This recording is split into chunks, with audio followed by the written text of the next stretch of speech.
Yo, you guys, this is Blacklist to the Abyss, and you're watching my review for Bleach, Chapter 578. Alright? And in this chapter, stuff actually happened. Like, I was surprised when I was reading through this. Like, I was going through, I was thinking, wow, this is actually pretty good. Like, and then by the end, I was saying, okay, if I turn my brain off, it's still pretty good. If I turn it on, no, then I'm kind of thinking, what? I, the way things go down, he creates more clones of himself in response to Kenpachi being able to destroy the meteorite. Right, so now there's 7 of him now. Right, and then he ends up using the combined brain power to activate Galaxy Room or to create Galaxy Room, which is essentially space. All right, and Kenpachi gets stuck in space essentially, and his body fluids start to evaporate through his eyes and stuff. Like, uh, his blood starts to boil where he has open wounds. And assuming that he took at least one breath, his lungs started to implode. All right, and even after all that, the dude's still alive, which I don't really care that much about because he's Kenpachi, so I kind of learned to expect this kind of thing where he does the impossible. Um, but from inside that space, he's able to slash one of the Gremmies in half.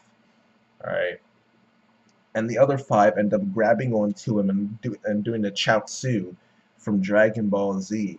All right, they grab onto him and they self-destruct, and he's still alive after that, which again, not surprising. All right, I know it's not that big of a deal to me because it's Kenpachi, so I've learned to expect this.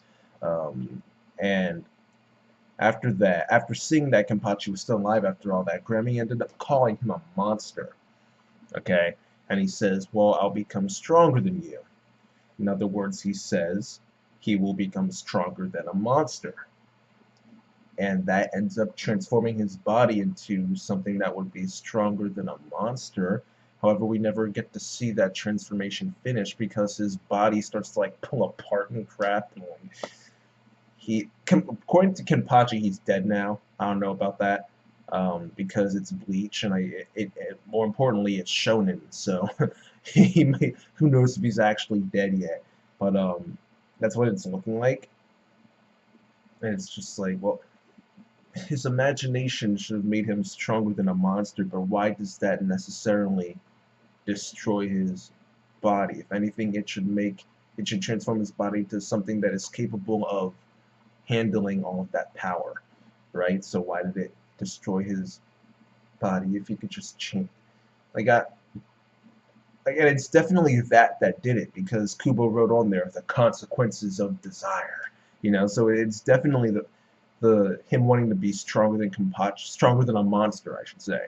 It's definitely that killed him, but I don't see why it killed him when he should have, like, if anything, shouldn't he have just turned into like a nine-tailed fox or something like that? Turned into a visor, a horned hollow, uh, turn into Doflamingo, like he, like I don't get why he had to kill him. The only thing I could think of is that his body couldn't handle it. But if he has the power, if he can make his imagination reality, shouldn't he be able to change his body so that it can handle all that power?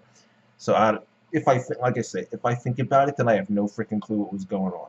All right, at least at the end there. But if I turn my brain off, it was a pretty good chapter because stuff happened, which is which is more than I could say for the last few chapters. Stuff happened. The fight scenes in this chapter were decent to good. It's just the ending. I have no clue. Like what?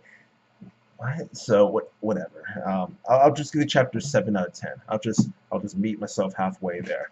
Good and okay. I'll just go right in the middle and say it was a cool chapter and give it a 7 out of 10. All right. That's it, you guys. Naruto and One Piece will probably be up tomorrow since I haven't recorded them yet.